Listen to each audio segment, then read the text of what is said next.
Comme Pascal l'a annoncé, suite à ces deux interventions qui présentent un cas d'école de quelque chose qu'on veut nous faire passer comme de la communication, mais ça semble fort à une grosse manipulation, et d'autres éléments plus informatifs sur la démocratie participative. Donc on a une demi-heure en gros d'intervention de votre part, de discussion sur ces deux aspects, avant de passer au deuxième point qui traitera des associations. Qui se lance? Je commencerai par une question. Je n'ai pas compris la problématique de madame. Ce que vous avez présenté, il se trouve que j'ai la même source, c'est-à-dire que j'ai consulté Wikipédia, mais vous n'avez pas pris la totalité de ce qui était dans ces 18 pages. Et en plus, si vous voulez, ce que je ne comprends pas, c'est quel est votre problème à ce sujet? Alors moi personnellement, je n'ai pas de problème. Le flou qui règne dans le processus de la démocratie participative, il y a eu un verbatim là, qui a été produit par la ville de Grenoble, par exemple, sur tout le processus mis en place par la ville, où la plupart des citoyens qui ont participé à des réunions, etc., ils se sentent floués un petit peu. Ils se disent, mais on est en train de nous utiliser.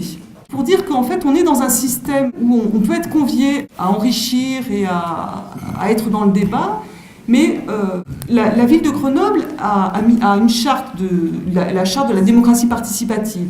Et à aucun moment dans cette charte, il n'est clairement dit quelles sont les limites. C'est-à-dire le citoyen qui va participer, qui va être impliqué dans l'histoire d'un processus de soi-disant de prise de décision, il a ce sentiment d'avoir été utilisé parce qu'en fait la décision a été prise auparavant et sa participation sera là juste pour cautionner ces décisions qui de toute façon seront prises quoi qu'il en soit.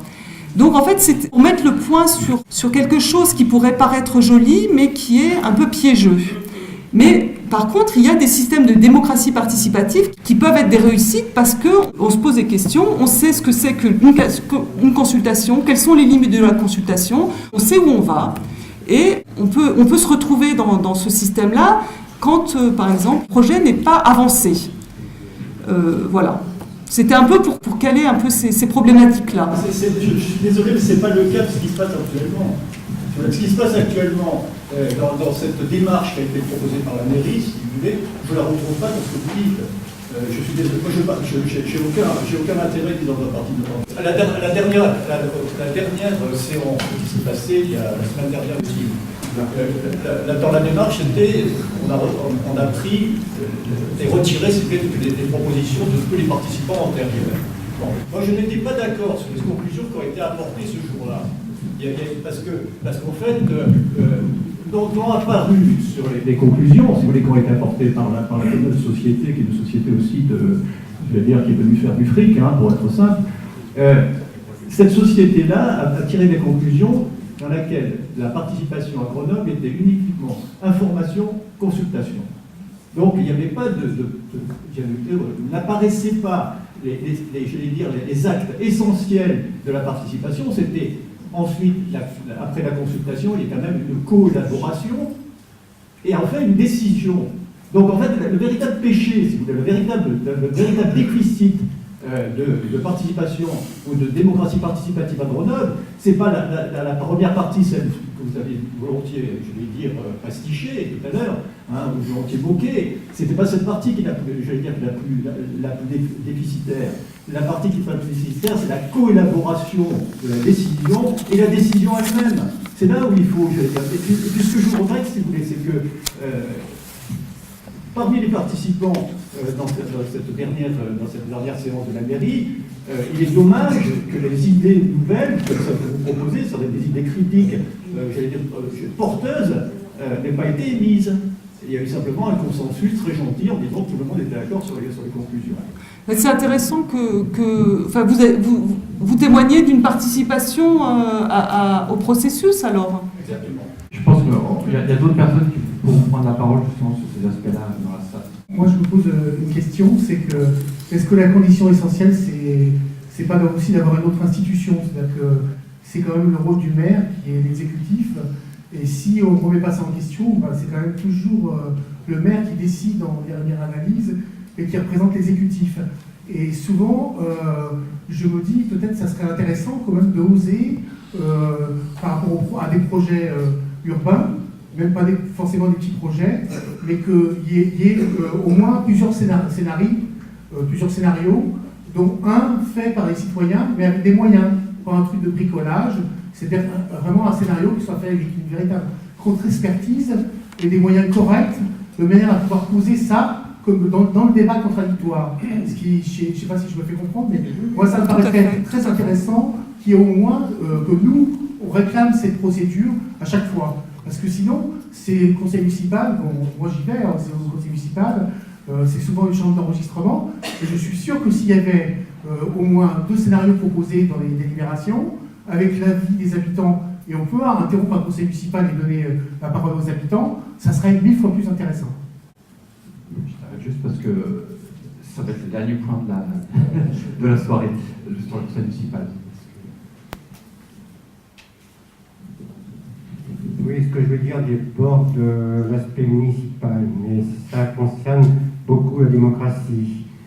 Aujourd'hui, le premier problème, le premier souci des Français, c'est l'emploi. Alors, je prends l'exemple d'Artaud, qui risque de fermer. Comment voyez-vous une démocratie participative au sein de l'entreprise d'Artaud ? Alors moi je suis pas là pour répondre. Hein. Ce qui est intéressant, c'est que les questions, on est tous porteurs des questions et non tous porteurs de réponses. Donc voilà. Hein. Donc voilà. S'il y a des gens qui veulent répondre, par contre, à la question. Alors, je voudrais rajouter une chose dans les observations que j'ai faites, qui sont plutôt dans un autre registre, qui est qu'il y a des cycles dans l'évolution de la société. Et on constate, là, c'est le problème actuel, il est le dépérissement complet d'un système. C'est-à-dire que le premier mandat d'Esto, bon, il y avait encore une opposition, il y avait un conseil municipal qui fonctionnait de façon plus ou moins démocratique, mais malgré tout, bon, même si c'était déjà avec un certain nombre de défauts, et ça s'est dégradé progressivement. Quand moi je suis arrivé à Grenoble, bon, ça me paraît important, c'est pas pour raconter mon histoire, c'est que la SFIO était au pouvoir, la période Guy Mollet se terminait, puis la période de Gaulle, et parce que justement il y avait une crise de la 4e République, et à Grenoble c'était Michalon le maire, c'était tout un système qui était technocratique ou technocrato-politique. Bon, et si Dubedou a changé tout ça, c'est parce qu'il disait stop, ras-le-bol, comme nous aujourd'hui nous disons stop, ras-le-bol. C'est-à-dire que c'est à partir de ce moment-là qu'on a de nouveau décentralisé et une démocratie dans les quartiers pour que ça remonte progressivement dans le système de gouvernance municipale, ce qui n'est plus du tout le cas maintenant. Donc je pense qu'il faut tirer des leçons aussi de ce qu'on a vu autrefois, parce que peut-être que notre chance, elle tourne autour de ça. Le réseau citoyen, quelque part, c'est une alarme qui peut mobiliser les gens pour se mobiliser ensemble pour construire des alternatives sérieuses et qui fonctionneront. Bonsoir, Mathieu Mauvais, donc je suis ancien président du comité de liaison des unions de quartier de Grenoble. Donc ça fait à peu près une dizaine d'années que je participe ou que j'ai participé à toute la démocratie participative grenobloise, hein, y compris l'élaboration de la charte de la démocratie locale. Alors je trouve que votre exposé souffre d'un défaut dont j'ai déjà parlé lors des réunions dans les forums d'évaluation, notamment celui de la semaine dernière, c'est que vous simplifiez les choses en disant la démocratie participative, c'est d'un côté les citoyens et de l'autre côté les élus. Voilà, c'est opposition, confrontation, débat entre les citoyens et les élus. Or, c'est beaucoup plus compliqué que ça. Parce que déjà, quand on prend n'importe quel projet de la municipalité, il y a déjà un débat entre les citoyens eux-mêmes. C'est-à-dire qu'il y a des gens qui vont être pour, il y a des gens qui vont être contre. Donc, c'est difficile de dire on va faire quelque chose où les citoyens vont proposer une solution alternative. Parce qu'ils ne sont déjà pas d'accord entre eux pour proposer cette solution alternative. Ça, c'est la première chose. Vous oubliez aussi des acteurs très importants de la démocratie participative, ce sont les techniciens. Hier, d'ailleurs, on a eu un très bon exemple à la réunion sur le PLU, où un urbaniste a dit, écoutez, non, c'est une élue, c'est Laure Masson qui a dit ça, qui a dit, il y a des choses qui ont été proposées par un urbaniste sur tel projet, les citoyens n'étaient pas forcément d'accord avec, nous on hésitait, mais l'urbaniste a dit non, il faut faire comme ça, et finalement à l'arrivée on s'est rendu compte que c'était lui qui avait raison. Voilà, donc en fait, et le rôle des techniciens est vraiment déterminant, parce qu'il ne faut pas croire que les élus sont forcément toujours experts déjà, et toujours de l'avis des techniciens. Je vais juste citer un exemple pour illustrer ça. Sur le projet des quais, du réaménagement des quais de l'Isère, donc moi j'ai fait partie du comité de pilotage, il y avait une réunion où on nous a présenté le projet, il y avait des tas d'associations, des habitants, des gens du patrimoine, etc., etc. Et grosso modo, déjà nous, les associations qui étaient là, on était d'accord sur rien, sur ce qu'on nous présentait. On était d'accord sur rien, sauf sur un point. Et le point, c'était que le projet prévoyait de ne pas faire circuler les voitures sur la voie Corato, mais de les faire circuler en hauteur, sur les quais en haut. Et on a tous dit, non, la voie Corato pour les piétons, ça ne nous intéresse pas, être comme ça le nez dans l'Isère qui est sale, on ne veut pas ça. Et là-dessus, on était tous d'accord. Et le projet, il a été changé, et en fait, on a gardé les voitures sur la voie Corato. Et bien, je suis à peu près persuadé que dans cette histoire, en fait, les techniciens voulaient faire passer les piétons sur la voie Corato, les élus n'étaient pas trop d'accord, et en fait, ils étaient bien contents de trouver les citoyens pour venir abonder dans leur sens. Dans ce qu'a présenté Amélie Mollard, il n'y avait pas l'air d'avoir beaucoup de contradictions non plus. Moi, je voudrais intervenir sur un point très précis qui date du premier mandat d'Esto. Mais je pense que ce point-là a été révélateur de la politique que serait celle de la mairie d'Esto jusqu'au bout. J'ai été élu au premier mandat, donc j'étais assez près de la source pour me rendre compte.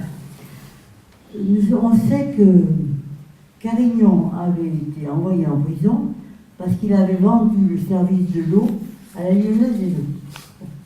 Je ne rappelle pas l'histoire, tout le monde la connaît. Quand Esto a été élu, ce problème de l'eau à Grenoble était quand même au premier plan de sa réélection. Eh bien, il s'est organisé pour créer une société d'économie mixte qui a quand même payé des royalties à la Lyonnaise des Eaux pendant 4 ans.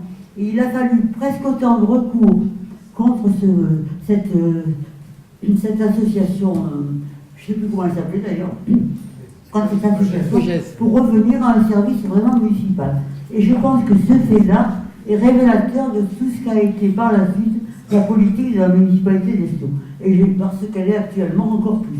Donc je crois que ce point-là, c'est peut-être ancien, mais c'est une leçon d'histoire que nous ne devons pas oublier. Parce que moi, ça m'a beaucoup marqué. Ces 4 années-là, il a fallu presque autant de recours contre cette politique de la mairie que contre Carignan. Alors je crois que par rapport à la politique d'Esto, c'était quand même très révélateur de ce que ça allait devenir. Voilà. Merci.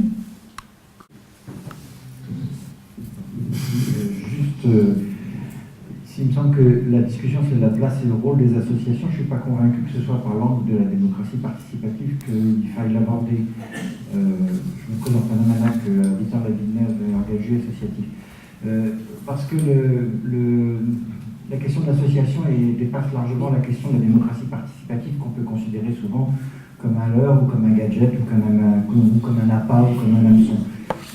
Rappelons quand même que les associations, c'est le dernier maillon de la création de la mutuelle de la coopérative, de ce qu'on appelle aujourd'hui l'économie sociale et solidaire, qui s'est créée en 1901, et que c'est la possibilité pour des gens de se regrouper avec un engagement bénévole gratuit non rémunéré pour créer de la richesse et de la valeur. Et il y a des slogans qui disent aujourd'hui que serait la France sans les associations.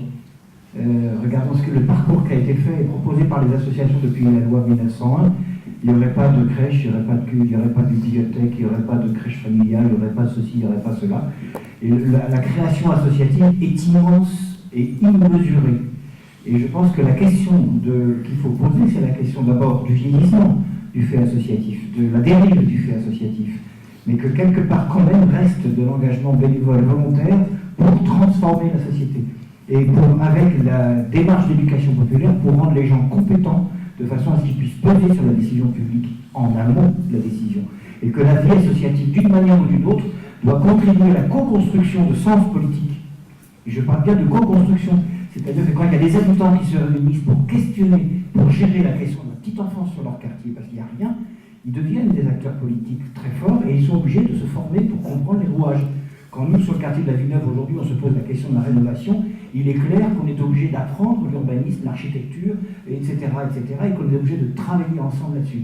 Et la vraie question du rôle des associations aujourd'hui, c'est de questionner les associations, de questionner le pouvoir politique. Aujourd'hui, sur la Villeneuve, il n'y a plus une seule réunion d'habitants qui n'est pas sous la tutelle, et je dis bien sous la tutelle, des agents de développement locaux, c'est-à-dire des salariés de la ville qui disent voilà ce qu'il faut faire, voilà ce qui est bien, voilà comment il faut travailler. Et alors bon, il y a des résistances, évidemment, mais là je crois que la question elle n'est pas que grenobloise là-dessus. Je maintiens très fortement ce que je dis, la vie associative a dérivé fortement, et il faut l'analyser, il faut balayer devant notre porte. Mais il reste cet engagement solidaire qui est un engagement désintéressé au service de l'intérêt général. Ce dont je ne suis pas sûr qu'un certain nombre d'élus aujourd'hui soient au service de cet intérêt général-là. Et la vie associative confrontée au mandat politique est nécessairement conflictuelle, il faut l'organiser. Je pourrais parler 3 heures, je vais m'arrêter, excusez-moi.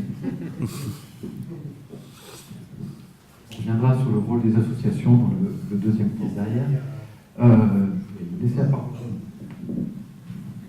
Oui, je voulais témoigner un petit peu d'une instance à laquelle j'ai participé depuis 11 ans maintenant, qui s'appelle les conseils consultatifs de secteur. Je pense que tout le monde sait ce que c'est. Ça a été créé donc par la loi officiellement, sous le gouvernement Jospin, peu de temps avant qu'il disparaisse. Et ils se sont institués, donc ils ont été mis en place à Grenoble en 2002. Au départ, nous étions très nombreux à vouloir y participer. Donc il y a 6 des conseils consultatifs de secteur, donc il y en a un par secteur, 6 secteurs à Grenoble, donc 6 CCS. Au départ, donc, nous étions extrêmement nombreux, c'était même la bagarre pour en faire partie, parce qu'il y avait trop de monde et les effectifs étaient limités. Donc tout ça pour dire qu'on était partis tout à fait enthousiastes. Il y avait une très grosse participation, enfin moi personnellement j'en espérais beaucoup. Alors il y a eu un premier mandat de 2 ans, puis après ça a traîné un peu, il y en a eu un deuxième. Et puis au fil des années, on s'est un peu demandé ce à quoi on servait. Parce que c'est vrai qu'on a beaucoup travaillé au départ, on a même produit des textes qui témoignaient de ce travail et qui donnaient en fait les conclusions et les éléments. Bon, je suis de la Villeneuve moi aussi, donc ça concernait essentiellement la Villeneuve et surtout en particulier aussi l'urbanisme.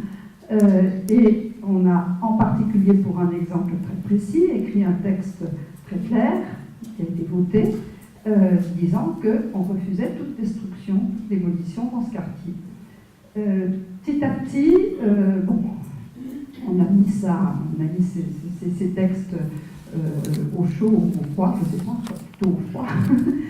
Et les réunions ont continué, puis on se demandait un petit peu à quoi on servait. Et il y a eu de moins en moins de monde. Aujourd'hui, les CCS, ils sont pratiquement morts. Il n'y a pratiquement plus personne il y a très peu de réunions, très peu de gens qui participent. Alors les élus ont imaginé d'autres formes d'autres instances, en fait, oui, je ne sais pas trop comment appeler ça. Par exemple, comité de suivi, comme si on était des petits chiens qui suivaient. mais c'était très révélateur du rôle qu'on donnait aux habitants. C'est-à-dire que oui, on pouvait suivre, mais on n'était plus du tout considérés comme des acteurs potentiels dans une prise de décision. Voilà, enfin, c'est juste de ça que je voulais témoigner pour dire que cette démocratie participative à Grenoble, enfin, moi personnellement, ne me satisfait pas du tout. Oui, bonjour. Je voudrais me faire le relais d'un témoignage de quelqu'un qui est parti au bout de 20 minutes, qui était à la réunion de mardi dernier à la mairie et qui m'a raconté qu'il y avait là-bas un groupe d'universitaires qui avait fait une étude d'évaluation de ces questions de démocratie sur Grenoble, et que même en marchant un petit peu sur des œufs, ces universitaires avaient produit une quantité de documents de travail qui faisaient état de problèmes énormes sur ces questions-là, et de témoignages de populations qui revendiquaient des changements, pas des évolutions, mais des énormes changements. Bon. Sur la question, s'il s'agit de penser un peu, moi j'ai entendu une fois Raymond Avrillé parler des questions démocratiques et en des termes de philosophie politique. Et il disait finalement, si on n'a pas de séparation entre l'exécutif et le délibératif, au niveau même du conseil municipal, comment voulez-vous avoir une démocratie quelque part, ailleurs même qu'au conseil municipal? Ça, c'est la première chose. La deuxième chose, c'est qu'effectivement, la démocratie participative aujourd'hui est une espèce de cache-texte sur de la décision technicisée. C'est ce que un monsieur a très bien raconté tout à l'heure. Mais comment ça procède? Ben, ça procède dans l'opinion publique grenobloise par une confusion métonymique, une vaste confusion métonymique dans laquelle la métonymie, donc, c'est la confusion entre la forme et le fond. On boit un verre au lieu de boire le contenu du verre. Et bien, à force de dire qu'on fait de la démocratie participative, les gens pensent qu'il y a de la démocratie, alors qu'en fait, il n'y a rien de participatif et il n'y a rien de démocratique là-dedans. Pour reprendre les propos d'Alain Manac, le pouvoir et la responsabilité d'un élu, c'est de trancher entre des conflits qui sont menés à maturité en conscience de tous les partenaires du conflit. Les partenaires étant les personnes morales associatives et les citoyens. Voilà. Et il faut que tout ça se conflictualise pour créer de la conscience politique, pour créer du débat, pour créer de la dialectique. Hein, il faut que les gens aient au préalable de la réunion les éléments pour trancher sur le fond des dossiers, et qu'après, les responsables politiques eux-mêmes prennent leurs responsabilités. Voilà. Il ne s'agit pas de chercher une espèce de consensus mou qui va se cacher derrière le petit doigt du technicien urbaniste un jour, technicien épurateur de l'eau un autre, et que sais-je encore. Oui, sur la démocratie participative, moi je voudrais rajouter une chose. J'habite la Villeneuve, et notamment, je pense que dans le débat, bon, c'est certain, c'est des élus qui tranchent, mais à aucun moment il y a de collaboration. Et notamment, même plus, parce que pour qu'il y ait co-élaboration, il faudrait au moins qu'il y ait partage des informations. Or, je trouve qu'une mairie qui se dit de gauche fait particulièrement de rétention d'informations. Je prends un exemple. À la Villeneuve, notamment, malgré un certain nombre de réunions dans lesquelles des associations et des citoyens, mais des associations se sont prononcées contre la destruction d'une partie de la Villeneuve, c'est-à-dire le 50, sous prétexte d'ouverture. On pense qu'il faut ouvrir la Villeneuve, mais il faut l'ouvrir socialement, du point de vue de la mixité, de tout point de vue, etc. Donc, on réfléchit à ces questions, comme disait Alain Manac, et c'est créé ce qu'on appelle des ateliers populaires d'urbanisme. bien pour réfléchir à qu'est-ce qu'on peut dire sur la réhabilitation de la Villeneuve. À cette occasion, lors de la première réunion, la mairie, des élus sont venus, enfin une élue est venue, et on lui a dit, elle a voulu saluer nos travaux, etc., et on lui a dit, on souhaiterait avoir des informations, notamment avoir tel et tel document que jusqu'à maintenant on n'a pas, à savoir des éléments qui ont été faits par le cabinet d'urbanisme Interland. On nous a dit oui, parce qu'il y avait du monde. Depuis, on attend toujours, on a du mal à les avoir. Des élus, je vais le citer, Gilles Kuntz a demandé à la mairie d'avoir ces documents, il ne les a toujours pas. Il a saisi la CADA, la CADA, c'est-à-dire c'est la commission d'accès aux documents administratifs pour avoir. La CADA dit oui, vous devez avoir accès à ces documents. Malgré ça, on ne les a toujours pas. Et c'est un débat que un certain nombre, on a cité Raymond Abrier tout à l'heure, mais qu'un certain nombre d'élus se sont battus dans cette municipalité ou contre cette municipalité pour avoir un certain nombre de documents. On ne peut pas décider démocratiquement si on n'est pas totalement informé. Et moi, je pense que la rétention de l'information est aussi extrêmement grave. On va pas forcément clore le débat là, parce qu'on va encore avoir d'autres temps de débat sur les différentes autres interventions. Je pense que des choses qui viennent d'être dites pourront être prises par ailleurs.